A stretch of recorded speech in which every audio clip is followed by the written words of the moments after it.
Making sure Kali is up to date. The first thing after installing Kali Linux is to update it. To do that, we first have to update the repository and then we have to upgrade the system.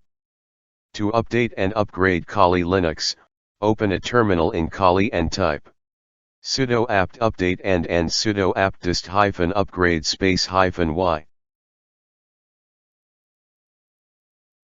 Number 2. Changing the default password. The default password for every Kali Linux installation is the same, which makes it very easy to automate attacks.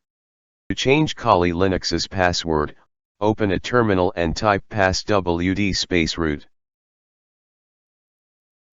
Here enter your new password. Number 3. Creating a low-privileged user account. Many applications like the Chromium browser and the Tor browser should never be opened or used as a root user.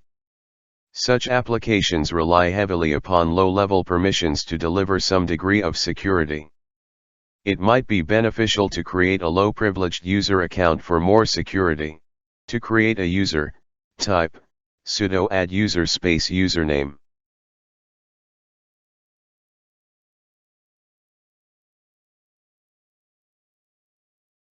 Number 4. Installing the latest version of Tor browser. You have a great Linux distro, it's time you get a great browser as well, and Tor browser is the best. It has inbuilt proxy settings to keep you anonymous and to keep your data private. To install Tor, click on the iCard. Number 5. Install a code editor. A code editor helps you to easily edit a script in programming languages like Python. Visual Studio Code is easy to use for beginners and it has a huge extension library. You can get extensions for almost anything that you can think of. To install Visual Studio Code, click on the iCard. Number 6. Installing your favorite tools. This is up to your personal choice whether which tool you want to install or not. I'll link a video in the iCard to help you to pick some of the top tools. Number 7. Install VLC Media Player. VLC Media Player is the best media player available out there.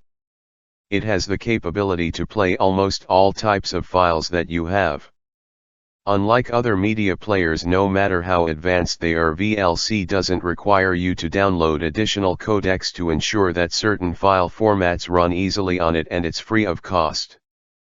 Download VLC Media Player, click on the iCard. Number 8.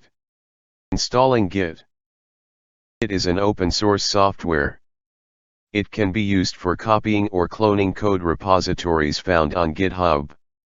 Git is a must-have tool for penetration testers who is looking to expand their tool set beyond what's available in the default Kali repositories.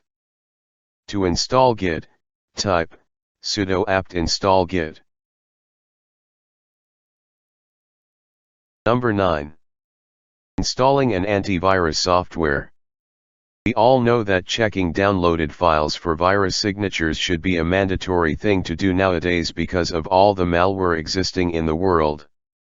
ClamAV can be used to scan downloaded files, emails, PDF, and documents, etc. ClamAV is an open source free-to-use software. To install ClamAV, click on the iCard. Thanks for watching this video. For more such videos, subscribe to the channel. I'll see you in the next video.